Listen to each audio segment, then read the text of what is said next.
గాంధారి మైసమ్మ చరిత్ర ఈ విధంగా ఉంది.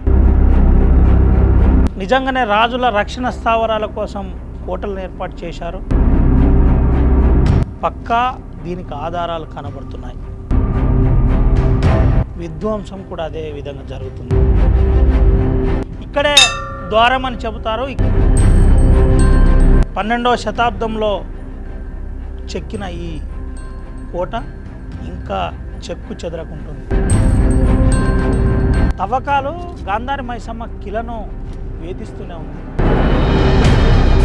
Welcome to RTV. నేను మీ రవినాయక్. 1200 సంవత్సరాల క్రితం 400 సంవత్సరాల పరిపాలించిన గోండు రాజుల కిల గాంధారి కిల. గాంధారి కిల ప్రస్తుత పరిస్థితి ఏ విధంగా ఉంది? గాంధారి నిజంగానే గతి తప్పిందా? గాంధారికి ప్రభుత్వం ఏం చేస్తుంది? గాంధారి కిలలో ప్రస్తుత పరిస్థితి ఏ విధంగా ఉంది? గాంధారి కిలలో గుప్త నిధుల పేరుతో ఇష్టారాజ్యంగా తవ్వుతున్నా ఎందుకు దుండగులను పట్టుకోవట్లేదు? ఎందుకు పోలీసులు దీనిపై ఫోకస్ పెట్టట్లేదు? చరిత్ర కలిగిన కోటలో హిస్టారికల్ దైవమైనటువంటి గాంధారి మైసమ్మ చుట్టూ నిజంగానే నిధి దాగి ఉందా? నిధి దాగి ఉంటే నిధి కోసం గుప్త నిధుల తవ్వకాలు యథేచ్ఛగా జరుగుతున్నా ఎవరెందుకు పట్టించుకోవట్లేదు? ప్రస్తుతం గాంధారి జాతర వచ్చినప్పుడే ఎందుకు గాంధారి జాతర కోసం హడావిడి చేస్తున్నారు? ఆదివాసీ ప్రత్యేక గుర్తింపు అయినటువంటి ఆదివాసీ తెగకు ప్రత్యేక గుర్తింపు అయినటువంటి గాంధారి కిల ప్రస్తుత పరిస్థితి ఏంటి? ఈ జాతర ఏ విధంగా సాగుతుంది? జాతరలో ప్రత్యేక ఆకర్షణ ఏంది? జాతర ఎందుకు చేస్తారు? గాంధారి మైసమ్మ పేరుతో గిరిజన ఆచారం ప్రకారం చేస్తున్న పూజలు ఏ విధంగా ఉంటాయి? ఇదంతా మీకు ఒకసారి చూపెట్టే ప్రయత్నం చేస్తాను. ఆర్టీవీ ఎక్స్క్లూజివ్ గ్రౌండ్ రిపోర్ట్లో ఏ విధంగా ఉంటుందో చూపెడదాం. అసలు గాంధారి కోట ఆవరణంలో గేటు దగ్గర నుంచి మనం ఇప్పుడు ముందుకు పోతున్నాం. తవ్వకాలు గాంధారి మైసమ్మ కిలను వేధిస్తూనే ఉంది. ఏడ చూసినా తవ్వకాలతో గుప్త నిధుల తవ్వకాలు కనబడుతుంది. మనం ఇప్పుడు పక్కాగా తవ్విన కడనే ఉన్నాం. ఆ తవ్విన దగ్గరే ఒకసారి చూపెట్టే ప్రయత్నం చేస్తాం. అయితే ఇక్కడ విఘ్నేశ్వరుడి విగ్రహం ఉండే దీని కిందనే తవ్విన పరిస్థితి, దాదాపు 6 ఫీట్లు తవ్విన పరిస్థితి కనబడుతుంది. ఎక్కడ చూసినా తవ్వకాల బొందలే దర్శనమిస్తున్న పరిస్థితి కనబడుతుంది. ఈ విధంగా కనబడుతున్న పరిస్థితి. అయితే ఎటు చూసినా చరిత్రను చిదిమేసే ప్రయత్నం జరుగుతుంది. కాబట్టి ఈ చరిత్రను కాపాడాలి. గాంధారి వనం ఏదైతుందో అంటే గాంధారి కిల ఏదైతుందో గాంధారి కిల ఒక హిస్టారికల్ 400 సంవత్సరాల పాలనున్న ఆ గోండు రాజులు పరిపాలించిన ఈ ప్రాంతాన్ని 400 సంవత్సరాల క్రితం జరిగిన ఈ యథార్థాన్ని ఖచ్చితంగా కొనసాగించే విధంగా చూడాలి. ముఖ్యంగా ప్రభుత్వాలు కూడా సీరియస్గా తీసుకొని చరిత్రను సజీవంగా ఉండే విధంగా చూడాలని కోరుకుందాం. సుమంత్, రవినాయక్, ఆర్టీవీ, ఆదిలాబాద్. గాంధారి మైసమ్మ చరిత్ర ఈ విధంగా ఉంది. నిజంగానే రాజుల రక్షణ స్థావరాల కోసం కోటలను ఏర్పాటు చేశారు. పక్కా దీనికి ఆధారాలు కనబడుతున్నాయి. విధ్వంసం కూడా అదే విధంగా జరుగుతుంది. ఇక్కడే ద్వారం అని చెబుతారు. 12వ శతాబ్దంలో చెక్కిన ఈ కోట ఇంకా చెక్కు చెదరకుంటుంది. తవ్వకాలు గాంధారి మైసమ్మ కిలను వేధిస్తూనే ఉంది. గాంధారి కిలను చరిత్రను తుడిపేసే ప్రయత్నం జరుగుతుంది. గుప్త నిధుల పేరుతో ఎక్కడ చూసినా తవ్వకాలే జరుగుతుంది. అసలు దీనిపై ఆదివాసీ సంఘాలు ఏమంటున్నాయి, నాయక్పోడు రాష్ట్ర అధ్యక్షుడు ఏమంటున్నాడు, వారితో పాటు నాయక్పోడు విద్యార్థులు సంఘాలు ఏమంటున్నాయో ఒకసారి మాట్లాడుతుంది. ఏంటన్నా ఏంది పరిస్థితి? ఏడ చూసినా తవ్వకాలే కదా. ఇది ఒక చారిత్రకమైన కట్టడం. ఈ అడవిని అనుకోని ప్రకృతి సంపద. కానీ ఇక్కడ కొంతమంది గుప్త నిధుల ఆశతోటి గుప్త నిధుల వేట చేస్తూ దాదాపుగా 30 సంవత్సరాల పొంటి ఈ యొక్క గుప్త నిధుల వేటలో ఆ యొక్క చరిత్రను కనుమరుగు చేసే విధంగా ఎన్నో తవ్వకాలు, అన్ని బొందల గడ్డలే సమాధులు ఉన్నాయని తవ్వుకుంటూ ఈ యొక్క మా యొక్క చరిత్రను నామరూపం చేసే ప్రయత్నం చేస్తున్నారు. అడవికి ఆదివాసీలకు ఎంత సంబంధం ఉందో అంత అనుబంధం ఈ యొక్క ప్రకృతితో సంబంధం ఉన్న వ్యక్తులను ఇవాళ కాపాడాల్సినటువంటి అటవీ శాఖ అధికారులు మేము అడవిలోకి వెళ్ళి కనీసం ఒక అగ్గిపుల్ల అటువంటి కర్ర చెరుకుని తెచ్చుకుందాం అనుకుంటే కూడా మాకు ఆంక్షలు, నిబంధనలు, అరెస్టులు, అనవసరమైనటువంటి వేధింపులతో మమ్మల్ని గురి చేస్తున్నటువంటి అటవీ శాఖ ఇప్పటి వరకు తవ్విన తవ్వకాలు ఎన్నో లెక్క చెప్పగలుగుతారా? మీరు మీ పరిరక్షణలో ఉన్న ఈ అటవీ కేంద్రం ఉన్నది కదా, ఈ యొక్క పులుల సంరక్షణ కేంద్రం అంటా ఉన్నారే, ఈ పులుల సంరక్షణ కేంద్రం నుండి ఇంత తవ్వకాలు జరుగుతుంటే ఏ రోజు ఒక్కరిని కూడా పట్టుకోలేకపోయారు. మేము గత కొన్ని సంవత్సరాలుగా 2 కేసులు రామకృష్ణపూర్ పోలీస్ స్టేషన్ పరిధిలో మేము పట్టించి ఇవ్వడం జరిగింది. అయినా కానీ వాళ్ళ మీద ఎటువంటి అంటే ఇక్కడ తవ్వకాలు అనేవి ఆగకపోవడం అటవీ అధికారుల నిర్లక్ష్యం అనేది ఖచ్చితంగా చెప్తా ఉన్నాం. ఈ యొక్క అటవీని కాపాడే బాధ్యత ఆదివాసులకు ఎంత ఉందో దాని మీద ఉద్యోగంతో మీరు అనుభవిస్తున్నటువంటి ఫలాలు మీ తరాల కోసం వేసుకున్నటువంటి భవిష్యత్తు దాని మీద ప్రేమ చూపించలేని పరిస్థితి కనబడుతుంది. మా తరాలను అన్యాయం చేస్తూ మీ భవిష్యత్తును కాపాడుకుంటున్నారు తప్ప ఆదివాసీ ప్రకృతి సిద్ధమైనటువంటి సంపదను కాపాడంలో అటవీ శాఖ విఫలమైందనేది నేను చెప్తూ ఉన్నాను. ఏంటన్నా అంటే దీని మీద రానున్న రోజుల్లో ఏం చేస్తే బాగుంటుంది, ప్రభుత్వం ఏం చేయాలి? దీని మీద రానున్న కాలంలో ప్రభుత్వము ఖచ్చితమైన కఠినమైన నిర్ణయాలు తీసుకోవాలి. అటవీ శాఖ, పోలీసు శాఖ 2 కోఆర్డినేషన్లో ఏదైతే గుప్త నిధుల తవ్వక దొంగలు ఎవరైతే ఉన్నారో వాళ్ళను ఖచ్చితంగా గుర్తించాలి. ఈ యొక్క కాకుండా కూడా అరికట్టాల్సిన అవసరం ఎంతైనా ఉంది. రాబోయే కాలంలో ఇటువంటి మళ్ళీ పునరావృతం అయితే మేము అంటే ఉద్యమాలు కూడా చేయడానికి సిద్ధంగా ఉన్నాము. రేపటి రోజు మా కార్యాచరణ జాతర తర్వాత ఆ యొక్క సంస్కృతిని కాపాడేందుకు, సంప్రదాయాన్ని అటువంటి కిలను కాపాడుకునేందుకు మేము ఉద్యమ కార్యాచరణ ఖచ్చితంగా సిద్ధం చేస్తాము. గత కొన్ని సంవత్సరాల కింద కూడా కొన్నిసార్లు కూడా అధికారులకు మేము వినతి పత్రాలు ఇచ్చాము. కానీ ఇప్పటికీ కూడా ఆ యొక్క వినతి పత్రాల మీద కిలను కాపాడే విధానంలో ప్రభుత్వాలు విఫలమైనాయని మేము, అటవీ శాఖ మాత్రం విఫలమైందని మాత్రం మేము అంటున్నాం. రైట్, ఇది పరిస్థితి. అటవీ శాఖ విఫలమైందని చెప్తున్నాం. ఏంటన్నా వరుస తవ్వకాలు, అసలు గాంధారి కిలనే ప్రధాన ద్వారాలు, ప్రధాన టెంపుల్ల దగ్గర కూల్చివేతలు, తవ్వకాలు కనబడుతుంది. ఎట్లా చూడొచ్చు, ఏం చెప్పబోతున్నారు? ఈ తవ్వకాలను దృష్టి పెట్టినట్లయితే ఈ తవ్వకాలు చేసే మంత్రగాళ్ళు వాళ్ళ మూఢనమ్మకాలు ఎలా మొదలైనాయంటే, ఫస్ట్ ఈ గాంధారి కోట అనేది 9వ శతాబ్దంలో కట్టడం జరిగింది. కాకతీయ సామ్రాజ్యాల కాలంలో ఈ యొక్క రాజులు పరిపాలించిన కట్టడం చేసిన కోట అది. ఆ తర్వాత 14, 15, 16వ శతాబ్దం కాలం నుంచి కూడా ఈ పెద్దిరాజులు, అనంతరాజులు అనేవాళ్ళు పరిపాలించారు కోటలో. ఆ పరిపాలిస్తున్నప్పుడు వాళ్ళు ఈ కోటకి సంరక్షణగా అష్టదిగ్బంధనం చేస్తూ ఒక 8 విగ్రహాలని ప్రతిష్ఠాపిస్తూ దాని దగ్గర మాట్లాడుతూ ఇట్లా చేస్తున్న క్రమంలో ఈ యొక్క రాజులు మరణించిన అనంతరం, మహారాజుల అనంతరం ఆ యొక్క కార్యక్రమంలో వాళ్ళని పూడ్చిపెట్టే మన సమాధులు అవి ఉంటాయి కదా, దానికి సంబంధించినట్లయితే ఈ రాజులు పూడ్చిపెట్టే క్రమంలో వాళ్ళకి సంబంధించినటువంటి మన హారాలు, ఆభరణాలు, లేకుంటే బంగారాలు, వాళ్ళ విగ్రహాలు, గదలు కావచ్చు, ఆయుధాలు అవన్నీ బంగారంతో ఉంటాయి. కాబట్టి అప్పుడు ఒక ఆచారం అనేది ఉండేది. ఆచారంలో భాగంగానే ఇప్పుడున్న దొంగలు ఏం చేస్తున్నారంటే ఆ యొక్క సమాధులను కానీ, లేకుంటే మెయిన్ ప్లేసులు, దర్వాజాలు, ఇలాంటి ప్లేసులలో ఈ తవ్వకాలు చేస్తే అప్పుడున్న రాజుల కాలం నాటి బంగారాలు అందులోనే ఉంటాయి కదా, చేద్దామన్న ఒక మూఢనమ్మకంతో ఈరోజు ఈ కోటని కొలగొట్టే ప్రయత్నం చేస్తూ ఉన్నారు. ఈ యొక్క ప్రాచీన కాలం నాటి కోటలో, ఇంత ప్రసిద్ధిగాంచిన గాంధారి కోటలో ఈ తవ్వకాలు చేస్తూ ఈ కోటను కూడా నాశనం చేసే ప్రయత్నం చేస్తూ ఉన్నారు. ఏంది అసలు అంటే ఈ గుప్త నిధుల కోసం తవ్వకాలు చేసే వారిపై ప్రభుత్వం ఎటువంటి చర్యలు తీసుకోవాలి? ఏంటి ఇప్పుడున్న ప్రభుత్వంలో ఇది ఒక ఫారెస్ట్ ఏరియాలో ఉంది. ఈ యొక్క గాంధారి కిలా కోట మొత్తం కూడా ఫారెస్ట్ డిపార్ట్మెంట్ కిందకి పోతూ ఉంది. కాబట్టి ఈ యొక్క ఫారెస్ట్ డిపార్ట్మెంట్ ఏదైతే ఉందో వాళ్ళ సెక్యూరిటీ ఇస్తూ ఈ నైట్ ప్రాంతంలో ఎవరిని రానియకుండా, లోపలికి అనుమతులు ఇవ్వకుండా ఆపినట్లయితే డే టైంలో అయితే ఎవరు రారు. ఈ సీసీ కెమెరాలు అమరుస్తూ ఉన్నారు. ఈ సీసీ కెమెరా అమరుస్తూ సపరేట్ ఒక మన సెక్యూరిటీ పర్పస్ ఒక ప్రణాళిక తీర్చిదిద్దినట్లయితే ఎలాంటి మన తవ్వకాలు చేసినా పెద్ద నైట్ అర్ధరాత్రి క్రమంలో మాత్రమే జరుగుతాయి. ఈ అర్ధరాత్రి ఎవరిని అనుమతులు ఇవ్వకుండా ఆపేసినట్లయితే ఇలాంటి తవ్వకాలకు బ్రేక్ పట్టేస్తాయి. ఇది పరిస్థితి. ఒకసారి మాట్లాడేది బాబు, ఏంది తవ్వకాల మీద ఏం చెప్తావు? ఇన్ని రోజులు గాంధారకిల జాతరలో పైన ఉన్నటి కొల మొత్తం అవి ధ్వంసం అయిపోతున్నాయి. అక్కడ గుప్త నిధులు ఉన్నాయి, బంగారం ఉన్నదని ఒక నమ్మకంతో రాజుల నాటి కోటను మొత్తం ధ్వంసం చేయడం జరుగుతున్నది. ఆదివాసుల జాతర జరుగుతుంది కానీ ఫారెస్ట్ వాళ్ళు బాగా అనుభవించట్లేదు. మరి దీని మీద కూడా ఫారెస్ట్ అధికారులు దృష్టి పెట్టి మాకు ఎంత ఆంక్షలు విధిస్తున్నారో అది కూడా దాన్ని కూడా దృష్టి పెట్టుకొని అలాంటి తవ్వకాలు కానీ అక్కడ ఉన్న ఆనవాళ్ళను హోటళ్లను బాగా ధ్వంసం చేయడం జరిగింది. దీని మీద ప్రత్యేక దృష్టి సారించాలని మేము కోరుకుంటున్నాం.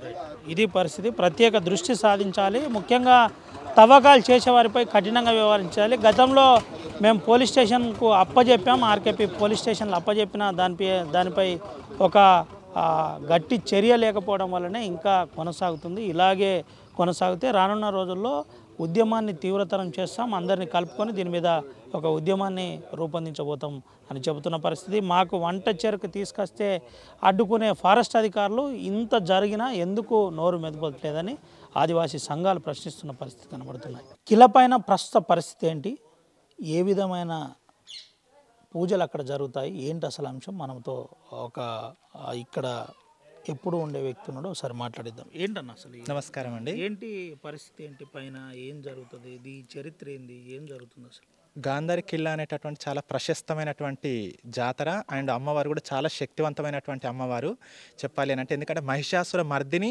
మహిషాసుర సంహారం తర్వాత అనేక జాగాల్లో ఉంటూ ఇంద్రకీలాద్రి పైన కొలువుండి ఇంద్రాది దేవతలు పరిపాలించినటువంటి ఈ కిల్లకు కూడా రావడం జరిగింది. కాబట్టి ఆదివాసీలు మహిషాసుర మర్దిని మైసమ్మగా గొలుసుకోవడం జరుగుతూ ఉంటుంది.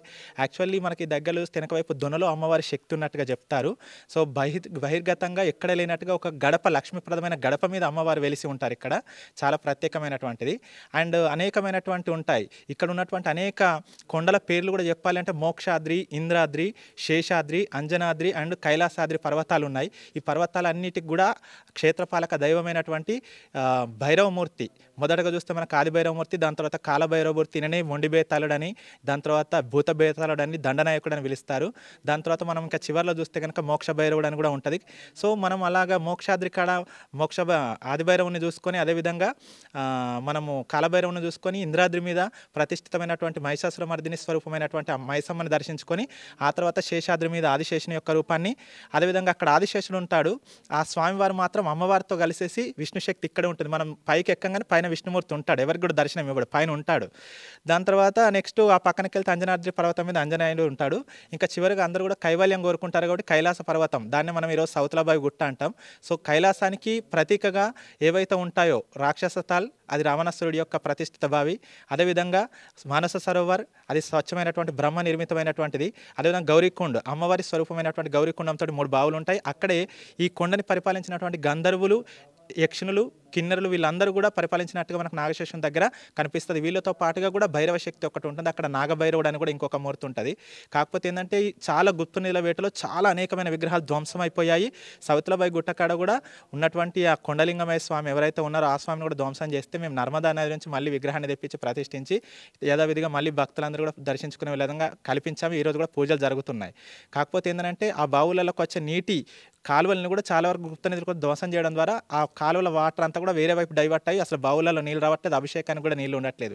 సో ఎవరైతే జాతర నిర్వహిస్తున్నారో, గవర్నమెంట్ చొరవ తీసుకొని ఈ ఇనిషియేషన్ తీసుకున్నారో వాళ్ళు కొన్ని మౌలిక సదుపాయాలు, అదేవిధంగా పూజా కైంకర్యాలకు ఎలాంటి పరిస్థితి ఉంటే ఆ ప్రకృతి అందంగా ఉంటుందో అలాంటి చొరవ తీసుకుని వాటిని మరమ్మతులు చేయించడం, ఆ బావులలో పూడికలు చేయించడం, ఆ కాలువని సరిగ్గా చేయించడం. ఈ గుప్త నిధుల వేట కోసం రాత్రులు చాలామంది ఇక్కడ నిఘా పెట్టేసి చాలా విగ్రహాలు, ఆలయాలు ధ్వంసం చేశారు. మనకు శేషాద్రి పక్కన ఉన్నటువంటి ఆదిశేషుని గుడి పక్కన రామ మందిరం ఒకటి ఉండే, ఈరోజు అది అసలు కనిపించదు అక్కడ కంప్లీట్గా. దాని వెనకాల నాగభైరవ విగ్రహం ఉంది, ఆ కూల్చేసిన బండల కింద పోయింది, ఇప్పుడు అది కనిపించదు. సో అలా విధంగా చాలా విగ్రహాలు ధ్వంసం. ఈ కూల్చివేత ఎందుకు జరుగుతుంది? ఇదొక గాంధారి అనగానే ఒక గుప్త నిధులు ఉన్నాయి. ఇదంతా నిధులు పరిచి అప్పుడు రాజులు, రాజ్యం, అదేవిధంగా గాంధర్వ కన్యలు కూడా ఈ ప్రాంతంలో అనే ఒక ప్రచారం. ఇదంతా ఏంది అసలు బ్రదర్? అంటే నిజానికి దేవతల కాలంలో ఆధ్యాత్మిక కోణంలో చూస్తే ఈ గాంధారి కోటల్ని గంధర్వులు అందరూ కూడా బంగారాన్ని పునాదిగా పోసి కట్టారని ఒక నానుడి ఉంది. అందుకే మనం ఎక్కడ దవ్వినా కూడా సాధ్యమైనంత గుప్త నిధులు దొరికే అవకాశం ఉంది. అదేవిధంగా దీన్ని పాలించినటువంటి కాకతీయ రాజులు కానివ్వండి, దాని తర్వాత నాయకపోడు, గోండు రాజులు, వీళ్ళంతా కూడా రెడ్డి రాజులు, వీళ్ళందరూ కూడా ఏంటంటే అనేకమైనటువంటి నిధుల్ని కూడా వాళ్ళకు ఒక మనం చూస్తాం కదా పాత సినిమాలలో, కొత్తగా ఒక నిధి వెళ్ళాలంటే, ఒక ట్రెజర్ హంటింగ్ చేయాలంటే అక్కడ ఒక మనం కొన్ని విచిత్రమైనటువంటి సెక్యూరిటీ ఏర్పాటు చేస్తారు కదా, అలాంటి విధంగా ఉన్నాయి ఇక్కడ చాలా వరకు కూడా. కోనేటి దాకా స్టార్టింగ్ నుంచి అక్కడ ఉన్న కోనేటి వరకు కూడా అలాంటి నిల్వలు ఉన్నాయి. సో వీటిని చాలామంది విలువ చేస్తారు, దొరకలేదంటే దొరికాయి. లాస్ట్లో ఒక 15 years బ్యాక్ కూడా ఇక్కడ దొరికినటువంటి కోట్లు విలువ చేసేటటువంటి పంచలోహ విగ్రహాలని ఇక్కడ మన నేపాల్కి స్మగ్లింగ్ చేస్తున్నప్పుడు పెద్దపల్లి పోలీసులు పట్టుకున్నారని తెలిసింది. సో అది పేపర్ న్యూస్ స్టేట్మెంట్ కూడా వచ్చినాయి. సో అలాంటి గుప్త నిధులు ఉన్నాయి, చాలామందికి అక్కడక్కడ దొరికాయన్న నానుడి కూడా ఉన్నాయి. వెండి కాయిన్స్, నాణ్యాలు లాంటివి దొరికాయి అనేసి ఒక నానుడి కూడా ఉంది. జనాలలో చాలామందికి దొరికినట్టుగా అప్పుడప్పుడు కూడా చెప్పుకుంటారు. సో అందు గురించి ఏంటంటే రాత్రింబవళ్ళు ఈ దగ్గర ఉన్న రామగుండం కానివ్వండి, సరే మన రామకృష్ణపూర్ కానివ్వండి, ఆ దగ్గరలో ఉన్నటువంటి వాటి దగ్గర నుంచి చాలామంది రాత్రులు నిఘా పెట్టేసి తీసుకొని వచ్చేసి రాత్రులు గుప్త నిధులు ఎవరు లేనప్పుడు అది చూసి పగలగొట్టడం లాంటివి చేస్తూ ఉంటారు. సో అదేంటంటే ఇప్పుడు జనరల్గా ఫారెస్ట్ ఆఫీసర్స్ రాత్రులు దాన్ని ఏమంటారు మన పెట్రోలింగ్ చేస్తూ దాని తర్వాత కొంతవరకు కంట్రోల్ అయింది. నన్ను అడిగితే ఇంతకుముందు ఉన్నంత భయంకరంగా తెలియదు, చాలా వరకు కంట్రోల్ అయింది. బట్ స్టిల్ ఇంకా ఫోకస్ పెట్టి ఈ చరిత్రను కాపాడుకోవాల్సిన అవసరం అయితే ఉంది. ఎందుకంటే విషయం చెప్పండి సోదర, ఎక్కడ చూసినా తవ్వకాల బొందలు కనబడతాయి అంటారు, నిజమేనా? ముమ్మాటికి అది వాస్తవం. ఎందుకంటే నేను మీకు ఇప్పటి నుంచి ఈ నుంచి జస్ట్ నాగశేషన్ గురించి సముద్రబాయి గుట్ట దాకా వెళ్ళేదరికల్లా ఇంచుమించు 4-5 జాగాల్లో మనకు తవ్వకాలు కనిపిస్తాయి. సో మామూలు తవ్వకాలు కాదు, చాలా విలువైనటువంటి పురాతన మన ఇదేమంటే దీని చారిత్రక సంపదని డిస్ట్రాయ్ చేసిన ఆనవాళ్ళు అయితే కనిపిస్తాయి, దాంట్లో డౌట్ ఏం లేదు. ఏం చెప్పబోతున్నారు బ్రదర్? మీరు చాలా సిస్టమేటిక్గా దీని గురించి తెలిసినట్టు చెప్తున్నారు. ప్రజలకు, ప్రభుత్వానికి ఏం చెప్పబోతున్నారు ఆర్టీవీ ద్వారా? అసలు ఎక్కడ లేండి, మనం కాలభైరవుని దర్శనం చేయాలంటే ఎక్కడి కాశీకి వెళ్తాం, అక్కడ ఒక నరకంలో విధించేటటువంటి దండ ఒకటి మనకు భైరవ దండన అనేట్టు ఉంటుంది. సో కానీ మనం ఇక్కడే ఆ దేవుడి యొక్క మోక్షాన్ని పొందొచ్చు, మనం ఆ పాసిబిలిటీ ఉంది. అదేవిధంగా ఇంద్రకీలాద్రి వెళ్ళాలంటే దుర్గమ్మని వెళ్ళి అంత ఈజీగా కానీ అమ్మవారిని ఇక్కడే సేవించవచ్చు. శేషాచలం వెళ్ళి తిరుపతిని కూడా సేవించాల్సిన అవసరం లేదు, ఇక్కడే సేవించవచ్చు. కొండగట్టెళ్ళి అంజనేయుని కూడా చేయించాల్సిన అవసరం లేదు. అదే మానసరోవర యాత్ర చేసి కైలాసంలో కూడా వెళ్ళలేం, కానీ ఇక్కడే ఆ స్వామిని దర్శించుకొని పూజలు చేసుకోవచ్చు. సో ఇన్నిటికి ప్రత్యామ్నాయంగా ఈ కొండలలో శేషాద్రి, మోక్షాద్రి, అంజనాద్రి, ఇంద్రాద్రి మీద అమ్మవారు, అదేవిధంగా కైలాసాద్రి పర్వతం అనేటటువంటి గాంధారికల పర్వత స్థానములకి ఆదిదేవుడైనటువంటి రక్షకుడైనటువంటి ఆ కాలభైరవుడు ఉన్నాడు. ఇన్ని విశిష్టతలు ఉన్నటువంటి అంతెందుకు ఇక్కడ విష్ణుమూర్తి ఉంటాడు, విష్ణుమూర్తి పాదాల దగ్గర విరజా నది ఉంటుంది. సో ఆ నీరు స్వామివారి పాదాల చెంత ఎగ్జాక్ట్ ఇక్కడ మనకు భయమ్మ ఊట అని ఉంటుంది ఈ బండ మీదనే. సో ఎర్రటి ఎండాకాలంలో అందులో నీళ్లు ఉండడం, అవి స్వచ్ఛంగా ఉండడం, వాటిని ఒకప్పుడు పూజా కైంకర్యాలకు వాడేటటువంటి అనేకమైన విశిష్టతలు ఉన్నాయి. సో కాబట్టి ఈ మంచి చారిత్రాత్మక సంపద, అదేవిధంగా ఆధ్యాత్మికత కలిగినటువంటి ఈ చరిత్రని దయచేసి ఎవరు కూడా డిస్ట్రాయ్ చేయొద్దు. దాని తర్వాత ఇంకొంతమంది అంటే రాత్రులు ఇక్కడ అమ్మవారి దగ్గర రుద్రస్వరూపము, రుద్రకళ ఉంటుంది కాబట్టి తాగుడు తినడం కొంత జరుగుతుంది మన ఆచారంలో. కానీ ఏం చేస్తున్నారంటే చాలామంది లాకతాయిలు వచ్చేసి ఆ బావులలో పగలగొట్టిన సీసాలు, ఈ దారి మట్టు అందరూ చెప్పు లేకుండా వస్తారు కదా, పగలగొట్టిన సీసాలు, బీర్ సీసాలు అవి పడేస్తున్నారు. ఇది ఏంటంటే చాలా బాధాకరమైన విషయము. అదేవిధంగా గుప్త నిధులకి అలవాటు అయినటువంటి జనాలు కూడా ఏం చేస్తున్నారంటే చాలా వరకు డిస్ట్రాయ్ చేశారు. ఒకప్పుడు ఒక 10-20 ఏళ్ల కింద చూసినటువంటి ఆనవాళ్ళు మేము వచ్చేసరికి అలా మళ్ళీ ఉండట్లా, చాలా నాశనం అయిపోతూ ఉన్నది. సో ఏంటంటే ఇప్పుడు కొంతవరకు గవర్నమెంట్ ప్రత్యేకమైన చొరవ తీసుకొని దీనికోసము ఆదివాసీలు అందరూ కూడా పాటుపడి జాగ్రత్త వాళ్ళ సంపద కాపాడుకోవడం వల్ల కొంతవరకు నిలిచిందన్నది వాస్తవం. కానీ ఇప్పటికీ కూడా భయంకరమైన పరిస్థితుల్లో ఉంది గాంధారికిలకిల్లా. సో కాబట్టి సాధ్యమైనంత వరకు నేను అధికారులకు కానీ దానికి కానీ విజ్ఞప్తి చేసేది ఏంటంటే ఈ చరిత్రని కాపాడండి. యాక్చువల్లీ ప్రతి ఒక్కరు కాపాడండి, దీనికోసం పాటుపడండి, అమ్మవారి అనుగ్రహానికి పాత్రలు కండి. అదేవిధంగా ప్రతి ఒక్కరు కూడా గాంధారికిలా విజిట్ చేసేసి దేవుడి కృపకు పాత్రలు కావాలి. నేను కూడా బీఫాక్ట్ చెప్పాలంటే as a mechanical engineering lecturer చేస్తే ఇంజనీరింగ్ కాలేజ్లో కరీంనగర్లో. కానీ ఏంటంటే దేవుడు ప్రతి ఒక్కరికి తెలియాలని చెప్పేసి ఆ కొండ మీద ఉన్న దేవుడి గురించి తెలియదు ఎవరు, కానీ ఇక్కడ దాకా లేదా నాగేశ్వర గుడి దాకా చెల్లిపోతారు. బట్ అక్కడి కైలాసం కూడా రావాలి, అక్కడ కూడా స్వామివారు ఉన్నాడు, అభిషేకం చేసుకొని పూజలు చేసుకోవాలని చెప్పేసి వాంటెళ్ళి నేను పూజారిగా ఉంటున్నాను అక్కడ. ఎందుకు ఈ 2 days కావాలని, ఏంటంటే నా వంతు దైవ సేవ నేను చేసుకునే ప్రయత్నం చేస్తున్నాను. కాబట్టి ప్రతి ఒక్కరు కూడా వారికి తెలిసినంత విధంగా గాంధారికిల చరిత్రను కాపాడుకునే ప్రయత్నం చేయాలి, ఇంకా నలుగురికి తెలియాలి చాలామందికి. ఎందుకంటే ఢిల్లీలో ఉండి నమస్కారం చేసినా కూడా నమస్కారాలు, ప్రార్థనలు వింటది అమ్మవారు, ఆ శక్తి ఉంది. ఎందుకంటే ఈ దేవత దగ్గర మొక్కులు మొక్కి చాలామంది ఉద్యోగాలు కొట్టారు, అంత పవర్ఫుల్ గాడు అమ్మవారు. సో కాబట్టి శక్తి ఉంది, లేదనడానికి అసలు అవకాశం లేదు. సో మనం నమ్మి కొలవాలి. కానీ భగవంతుడికి చెడు చేసే వాళ్ళని మంచి చేసే వాళ్ళని అందరూ బిడ్డలు కాబట్టి వెంటనే శిక్షించడం అనేది జరగదు. దాన్ని ఏమనుకుంటున్నారంటే అశ్రద్ధగా చేసుకొని ఈ కొండలను అంతా డిస్ట్రాయ్ చేయడం చేస్తున్నారు. సో సాధ్యమైనంత వరకు నేను చెప్పేది ఒకటి, అందరూ కూడా చాలా వరకు దీన్ని రక్షించడానికి, తర్వాత వచ్చే భవిష్యత్తు వాళ్ళకి అందించడానికి ప్రయత్నం చేయండి. Thank you. ఇది పరిస్థితి, తర్వాత వచ్చే తరానికి అందించే ప్రయత్నం చేయాలి. దీంతోపాటు అద్భుతమైన, మళ్ళీ చెబుతున్నాను, అద్భుతమైన మహాత్యం ఇక్కడ ఉంది, దీన్ని కాపాడుకోవాలి. ముఖ్యంగా ఆర్టీవీ చెప్పిన విధంగానే గుప్త నిధుల కోసం ఈ గుట్టను గందరగోళంగా చేసే ప్రయత్నం జరుగుతుంది. ఎక్కడ చూసినా బొందలే కనబడతాయి అని నేరుగా ప్రత్యక్ష సాక్షులు కూడా చెబుతున్న పరిస్థితి. ఈ పరిస్థితి నుండి ప్రభుత్వం కాపాడాలి, ఫారెస్ట్ అధికారులు కూడా దీనిపై స్పందించాలి అని చెబుతున్న పరిస్థితి కనబడుతుంది. అసలు ఇంకా ఏంటి, ఏ విధంగా ఉంటుంది ఒకసారి చూద్దాం. గాంధారి మైసమ్మ చరిత్ర ఈ విధంగా ఉంది. నిజంగానే రాజుల రక్షణ స్థావరాల కోసం కోటలను ఏర్పాటు చేశారు. పక్కా దీనికి ఆధారాలు కనబడుతున్నాయి. విధ్వంసం కూడా అదే విధంగా జరుగుతుంది. ఇక్కడే ద్వారం అని చెబుతారు. 12వ శతాబ్దంలో చెక్కిన ఈ కోట ఇంకా చెక్కు చెదరకుంటుంది. తవ్వకాలు గాంధారి మైసమ్మ కిలను వేధిస్తూనే ఉంది. 7 పడగలతో నాగశేషుడు ఉంటాడు. నాగశేషునికి అశేషమైన శక్తులు, ప్రత్యేకమైన దైవంగా ఆదివాసి ప్రజలే కాక అప్పుడున్న గాంధర్వులు, రాజులు ప్రత్యేకంగా కొలిసేవారని చెప్తారు. ఇది చరిత్ర. అటు త్రేతాయుగంలో, తూతాయుగంలో రకరకాలుగా, అంటే లక్ష్మణునిగా, బలరామునిగా అని చరిత్ర ఉంది. అయితే మనం ఈ టెంపుల్ దగ్గరే ఉన్నాం. టెంపుల్ చూపెట్టే ప్రయత్నం చేస్తాం. సరిగ్గా దీని ముందే తవ్వకాల పరంపర సాగింది. ఇక్కడ రాముని టెంపుల్ కూడా ఉండే, ఆ టెంపుల్ని నేరుగా డిస్ట్రాయ్ చేశారు. అంటే తవ్వకాల్లో ధ్వంసం చేశారు. తవ్వకాల్లో వచ్చిన గుప్త నిధుల కోసం వచ్చిన దుండగులే ఇదంతా చేశారని చెబుతున్నారు. అయితే మనం పక్కాగా ఇది శ్రీరాముని టెంపుల్. ఈ టెంపుల్ అంతా కూడా ధ్వంసమైనట్టు మనకు కనబడుతుంది. అంటే అంతకుముందు ఇదంతా కూడా ఒక పవిత్రంగా భావించేది, ఒక పద్ధతి ప్రకారం ఉండేది. ఎక్కడ చూసినా మనకు బొందలే కనబడతాయి. ఏడ చూసినా అటు చూడొచ్చు. ఆర్టీవీ చూపెట్టే ప్రయత్నం కూడా చేసింది. అయితే దీనికి సంబంధించి ఒకసారి మాట్లాడించే ప్రయత్నం చేద్దాం. ఇదంతా కూడా ఒక హిస్టారికల్ ప్లేస్ అంటారు. అసలు మనం నడవద్దు, కానీ చరిత్రను బయటకు చూపెట్టడానికి ఒక ప్రయత్నం ఆర్టీవీ చేస్తుందో సత్య అన్న. ఏంటి ఇక్కడ ఏ టెంపుల్ ఉండే, ఏంది అసలు విషయం? యాక్చువల్ ఇది ఆదిశేషుని గుడి. ఈ ఆదిశేషునికే నాగశేషుడు అని, అనంతుడు అని, నాగరాజు అని పేర్లు ఉంటాయి. సో స్వామివారికి వైష్ణవ సాంప్రదాయం ఉంటుంది కాబట్టి మనకు మొదటి దర్వాజలలో మనకు గరుత్మంతుడు, హనుమంతుడు కూడా కనిపించడం జరుగుతుంది. అదేవిధంగా ఈ నాగశేషుని గుడి 2 అంతరాయాలుగా ఉంటుంది. ఒకటి గర్భగుడిగా ఉండి దాంట్లో 7 పడగలతోటి నాగశేషుడు ఉంటాడు. ముఖ మండపంలో జయ విజయులు, అదేవిధంగా కాకతీయుల శిల్పకళకు సంబంధించినటువంటి ఆనవాళ్ళు క్లియర్గా మనకు కనిపిస్తాయి. ముంగట ఉన్నటువంటి సభా మండపం, నాట్య మండపం అని ఉంటుంది. యాక్చువల్లీ ఇదంతా కూడా డిస్ట్రాయ్ అయిపోయింది. కాకపోతే దీంట్లో మనము పోగొట్టుకున్నటువంటి ఒక చారిత్రాత్మక కట్టడం ఏది అని అంటే మనకు రామ మందిరం ఉంటుంది. సో దీంట్లో మనం చూస్తే కనుక శిథిలమైనటువంటి రాముని యొక్క, సీతా లక్ష్మణ సమేత రాముని యొక్క ఆనవాళ్ళు, విగ్రహాలు కూడా డిస్ట్రాయ్ అయిపోయి కనిపిస్తూ ఉంటాయి.